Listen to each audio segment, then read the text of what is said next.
Welcome to the Hope-Filled Romantic, where faith and fiction meet real-life love stories. I'm your host, Heather Tabers, and each week we'll sit down with Christian romance authors to talk about the swoon-worthy relationships in their books, and the sometimes messy, always meaningful love stories in real life. This girl believes that every love story, real or fictional, begins with hope.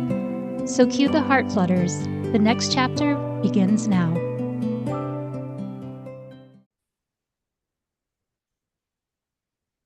Welcome to Chapter 1 of the Hope-Filled Romantic, our debut chapter.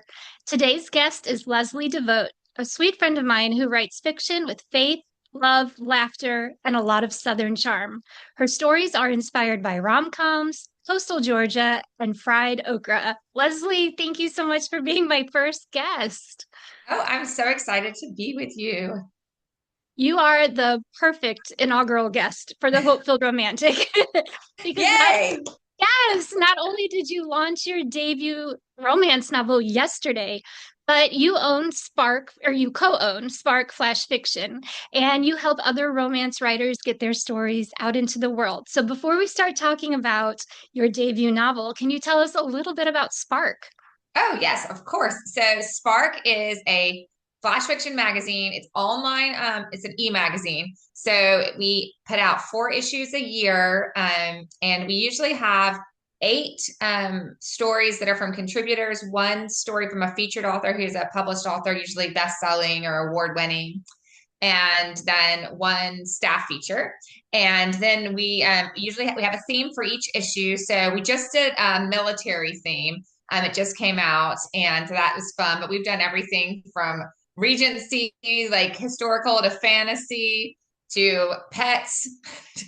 We try to do sometimes like a beach read, travel, and it's really fun. So flash fiction is a story in 1,000 words or less. And it's really a fun place for people to get their first publishing credit and also get to learn to work with editors and then have something to put out there into the world to build an audience. So it's a lot of fun. And as a reader, it's a lot of fun as well to read all these stories. And like you mentioned, they're free, and you get to see these authors that are just starting out, and later you end up picking up one of their books. So it's kind of fun. Yeah, I used to say it's the best thing to have, like if you're sitting in a waiting room or in a car line. I used to that and you can like read once you don't have time to read a whole book, or maybe you didn't take a whole book with you. You can just pull it up on your phone and read 1 story and move on the rest of your day. So it's fun. Absolutely. Well, speaking of stories, I want to talk a little bit about your story, not your book, but your story.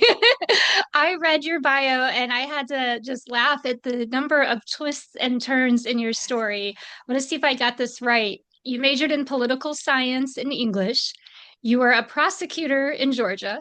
You fell in love with and married one of your brother's law associates. You were appointed to the bench as a magistrate judge while 9 months pregnant. You had 3 children. You moved to Florida. You became a full-time writer. And yesterday, you released your debut novel, Stealing Magnolias. How does it feel to hold your book in your hands after this incredible journey? So I'm holding it now. If you're just listening, it's amazing. It's amazing. One of my good friends, messaged me yesterday, and she said, "You're no longer any of these other words pre-published, not almost published, whatever. You're just a published author now, and you can Yes. just say my book is everywhere you buy books, and go get it. And it's not all these other words, and it's just is. It feels good. It's good to have a finished product. It's also a little daunting. I keep worrying that people are really not going to like it and then not buy the next one because the next one's really good and I love it too.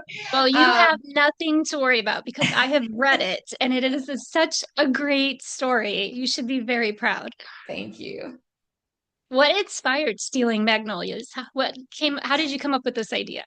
Yes, someone asked me that at one of the book launch parties and last night actually, and I was like, and I was trying to remember back because it's been so long ago. But I wanted to write a story about a woman who did not fit in with her family and why she didn't fit in. She had this belief her mother was adopted. And in the book, her mother is still adopted. But it's so brief. Most people probably don't even catch it. They're just trying to figure out how the ages work. And then Because the grandmother's way older than she would be to doesn't make sense but she's adopted so she could be that way. Anyways, so I was gonna have her be trying to find her mother's birth parents, and she's gonna for some reason believe they're from Georgia or North Florida. And I mean, I had gone so far as to have her have discovered a potato sack because that's what the mom came in when she was adopted in Chicago. The beginning of the book takes place in Chicago, and there's my husband then told me that the best the best place to harvest potatoes is this place in Florida, North Florida, called Spuds, Florida. It's right outside of St. Augustine. And I was like, you got to be kidding me. This is perfect for my book. So I did all this research down that trail. And then the more I brainstormed and planned, the more that whole idea kind of fell away. And I mean, I have whole scenes of her as a child doing crazy things. Like she watched Gone with the Wind, and so she made a dress out of curtains and all this stuff, just like Scarlett O'Hara. So she was like, "I don't fit in. I must be Southern. It's because my mom is Southern, for actually." And of course, her mother. Of course, none of that is in the book, and Right. none of that. I don't even nothing. None of that is there. But that was the start. Maybe you'll have to use that as some behind the scenes material in the future. Yes, exactly. Well, without sharing any spoilers, Stealing Magnolias has a bit of a love triangle between Ren, Nathaniel, and Brad. Did you know when you began writing the story who you wanted her to end up with, or was it a surprise for you too? No, I knew I wanted her to end up with Nathaniel. I actually don't know that I really thought she would have even a date with Brad. Okay. That was probably the more surprising part. And I was like, but then it was so funny. I was like, oh, and I probably just gave away something, but it's fast, so it doesn't matter. But I didn't think that like I didn't know she would like Brad so much, and Brad would be so charming. And then I was like, oh, wait a minute. Um, so I was like, maybe. And so that's kind of how it played out. Well, I'll admit, when I first started reading it and I saw she was interested in Brad, I was like, okay, well, we know how this one's going to end. And it's so funny when you make those quick assumptions when you're reading, and then you're like pleasantly surprised, like, oh, there's way more to it than I thought there was going to be. And I thought you really did a great job in opening up the story from what the reader might think it is at the beginning into where you took it. So you brought in some twists and turns along the way. Yeah, and you know what's so funny about like not giving a spoiler alert is the original, and actually I'm pretty sure it's what's still, yeah, on the back of the book actually gives that little bit of a spoiler. And I was like, so then I realized it, but I couldn't really, we had the print, the book covers were done at that point. I mean, like on the books. I mean, it was over. I couldn't change it there, but I changed it on all the other like promotional sites because I was like, wait a minute, I don't want people to know what's going to happen. So, but it's pretty fast. So. Yeah, yeah. It's not like it's the last page before you find out what's going to happen. Well, I'm curious, what do you think makes fictional romance feel real? Hmm. I think that it's the internal thoughts of the main character, and how they doubt and then believe in themselves and then doubt again. Is this real? Is this not real? Is this actually happening? I mean, I think that is kind of how, I mean, it's been a long time since I was in that position, but I do have a daughter who's 21, and so I do get to hear about these stories, and I have two sons, and one of them is he's really good at like knowing everything about every kind of sports. And he's also really good about knowing everybody's relationships in all of North Florida that are in high school. It's amazing. But it is That's one. nice. It's good that you have someone keeping you in the know. Yes, yes. Then it's just interesting. They're like, oh, and then they said this, and then this happened, and I'm like, oh, okay. And then I'm like, maybe I'll jot that down. Right. You got inspiration right there. But you're right. I do Absolutely. think we all, in a relationship, even after you've been married a while, we have those doubts. We have those questions. And I like you said, that in the book there is some, you know, questioning each other, questioning themselves. Like there's each character brought some baggage with them into the story, as we all do. That's Right. part of life. So I think if you omit that, you kind of miss a good part of the story. So, how do your characters' relationships reflect your own faith? So, I think that I didn't really think about like I have always believed like God gave us each a gift and we should do that thing. But I think that when I kind of started down this path with her feeling like she needed to be someone she wasn't and not use her gifts that God gave her instead of trying to please her parents. Um, I think I realized later that I kind of had this thing with other people kind of saying, this is the only way you can serve God. You need to serve God like me, and not my parents at all, but other people in my life. And I'm like, you know what? Guess what? That's not my thing, and that's fine. But when I send out my newsletter to over 800 people and share my faith, I just shared my faith with 800 people, and I mean that's a huge audience that I feel like that's how God wants me to share my faith. I'm not saying that everybody needs to go share their faith with 800 people every day. That's not, that's exactly the point I'm making is that everybody does it in their way that God's given them to share their faith. And I read actually several books and articles about why we create as Christians. And a lot of it goes back to, and all of them kind of go back to Genesis. And God was a creator. God was the original creator. So we should create, if we're made in his image, then we should be creating like him. So I was like, oh, yes, this is great stuff. So it was interesting, the research and the different books out there on that topic, actually. Yeah, I think a lot of times people in the church downplay art as a form of, or creating as a form of worship, as a form of serving. And so we have, unless you're a musician who's playing or singing in front of the church, if you're not working in the nursery, if you're not on a mission trip, then you're not serving. That's how I think a lot of people, a lot of churches put that message out. But like you said, we all have a way to share our faith. We all have a way to use the gifts that we're given. And I love that in your story, Bryn is sort of learning Yeah. that lesson along the way, and that she's got great teachers to help her with that. Yes. Yes, and I think also a good reminder for parents, as we learn about Rin's parents and some of the messages they were inadvertently giving her.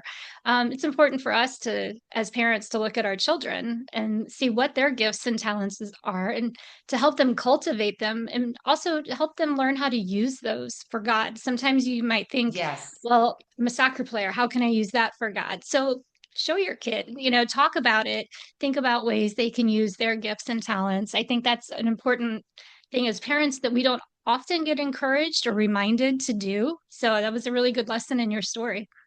Well, thanks. So, how long have you been married?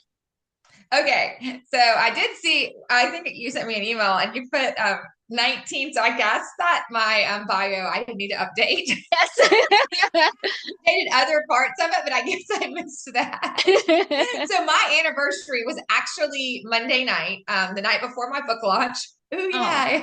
And we actually had a book launch party a night early, ooh, secret, for Jacksonville and my neighborhood.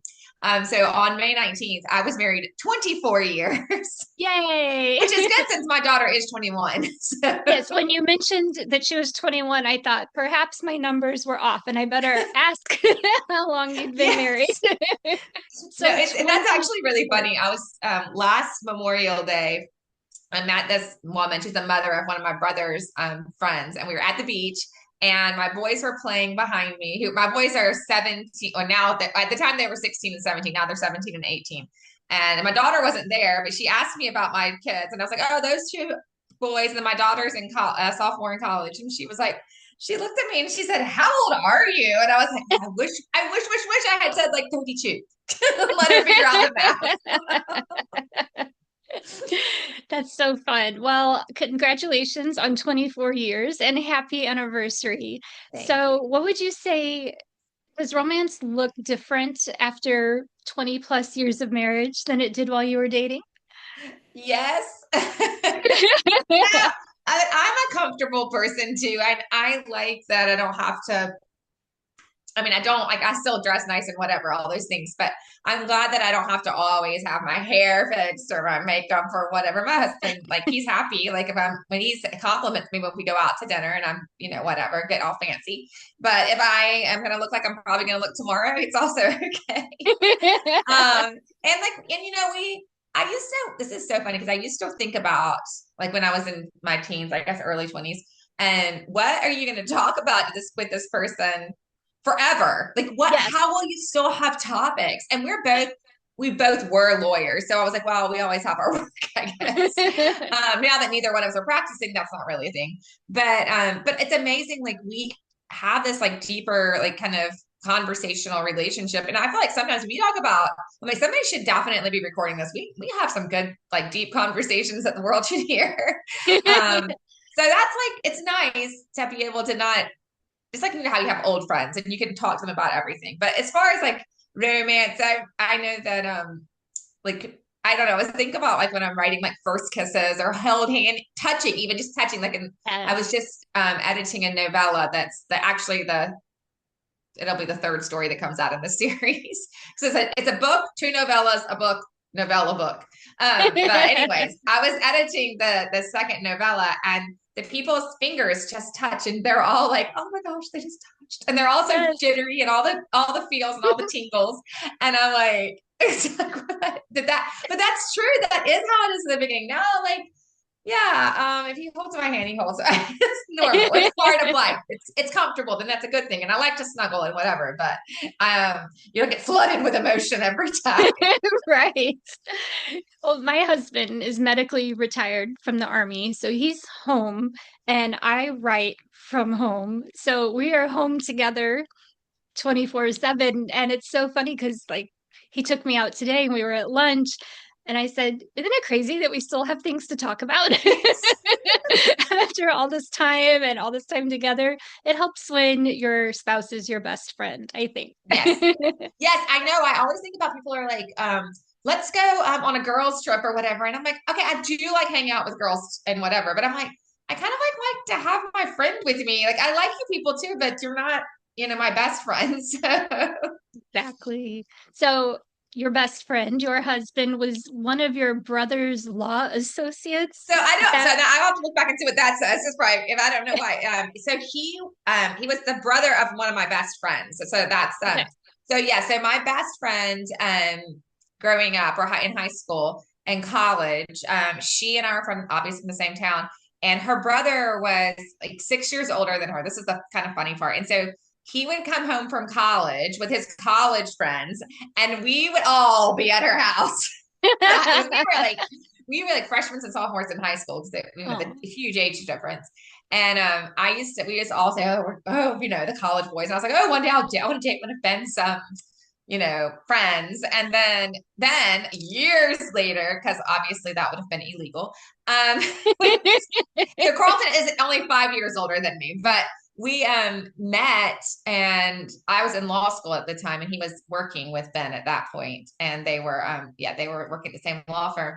But we met the first time and it was during my spring break of my first year of law school and we just met and because I was out with them, we just went to somebody's house for I don't even remember. Anyways, I met him and like five other guys that were lawyers and they were all married. He was like, oh no, two of them were single, him and one other guy. And they were like, oh, don't go to law school. I mean, I was almost done with my first year. I was like, it's a little late, people.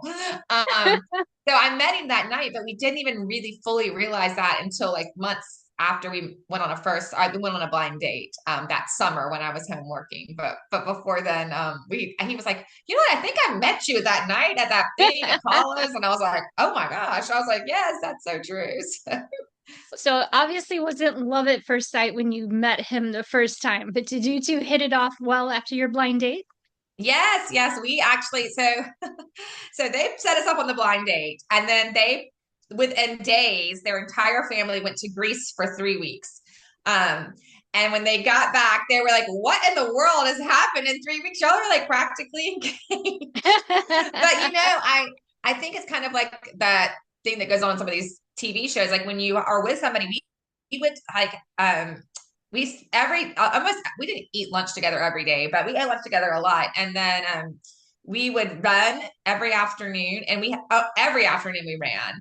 And I'd say like 5 out of 7 nights we were eating dinner together, either at his house or at my parents' house. So we spent so much time together in those 3 weeks. And then by the time I went back to law school, I mean, we weren't engaged, but we were engaged within a year. So yeah. Yeah, you were after 3 weeks, you were ready to be engaged. Well, You were yeah, and you know ready. what? It's so funny. I had one of those lists, like ideal guy, like a checklist, and Yes. he like checked all the boxes, and I was like, yes. I was like, oh my guy, he checked all the I'm so boxes. I'm so glad I'm not the only one that had a checklist. Yeah, well, It's important. I mean, so often I think, especially as women, because we have so many emotions and big feelings, it's easy to get caught up in those emotions and to not use the brain God gave us to critically yes, analyze the person in front of us. yes, and I will say this. I will say this about it. I do also think it's important that you have the emotions because my daughter Yes. ended up in a situation this fall, and the guy really did check all the boxes. And I was like, but I was like, I just don't think it's the right. And I Yeah, kept you need saying, the I know he chemistry checks too. the boxes, but It's anyways, it didn't last. So yeah, it's more than boxes, that's for sure. But the boxes do help. they do help narrow it down. Yeah, absolutely. Well, I have one final question, and that is what advice do you have for women who feel like the romance is gone from their marriage? There's just no hope. What is your advice? So be intentional about and pray about it. I mean, I think pray about it first because I think that God's the only one that can change hearts and change circumstances. And I mean, I've been married a long time, so there's been ups and downs for sure. And when I'm like, oh, everything's crazy and it's not, whatever, we just don't have time to even be whatever. And I'm like, okay, I'm going to pray about this. And God change me or make me more loving and make him more loving and stop making all these weird circumstances or at least give us some peace around here. I think that's really important. And then just date to get to the point where things are hopeless. I think that's a long lot of steps, and I think that date nights are so important. I mean, we do that like a lot. We go on vacations together. I mean, I know you and your husband do that too. Like, Yeah. you have to keep doing those things and being intentional about it. Right after I had our second child, so I had a 2.5-year-old and a baby, and we were building a house. My husband was getting his master's degree. We were Oh. living in an 800 square foot apartment. At one point, our bed ended up in the living room so that the baby could have a quiet place to live. I mean, it was stressful, Yeah. to say the least. And I was like, I can't, I don't know what I'm going to do. This is crazy. And my preacher's wife suggested that I read the love languages book, the 5 love languages Mm. book by Gary Chapman. And I will say that like really changed my marriage. I give it to people all the time when they're about to get married. I'm like, because if you know that this is somebody's love language and you're doing this other thing, and we both read it, and like we discovered, like mine's acts of service, and his is words of affection and touch. And I'm like, great, okay, well, I come from a family of very sarcastic people who are not necessarily kind, but they don't mean to be mean. I'm like, he's like, everybody's so mean. I'm like, no, no, no. But I learned that I have to not be that way. I mean, I can be that way some of the time. He gets it now, but we fixed him. He's got a much thicker skin. But I also learned to speak the right way, and he learned to like make the coffee every morning, and he makes the bed every day. Like when he's out of town, I'm like, I don't even know how to work the coffee machine. But it's like those kinds of things mean more to me, and I think that I think those are so important. I actually wrote a book that will come out one day, and it's about a couple who is separated, and they and it's like they're about to be divorced. I mean, like she's about to sign the divorce papers on the first page of the book, so that's like where they're at. And they get their daughter and her next door neighbor and friends and whatever mess up the car, and there's a hurricane coming. They're on an island, and they get trapped on the island in the house with no way to get off. And they but rekindle, but a lot of Oh, that comes from communication, I guess, too, and that's kind of in that book what you figure out. But yeah. So your advice is get trapped on an island during a hurricane and work stuff Absolutely. out. You'll get it worked out. Absolutely. Leslie, so great talking to you. Congratulations on stealing Magnolias, and we can't wait to see what comes next. Thank you.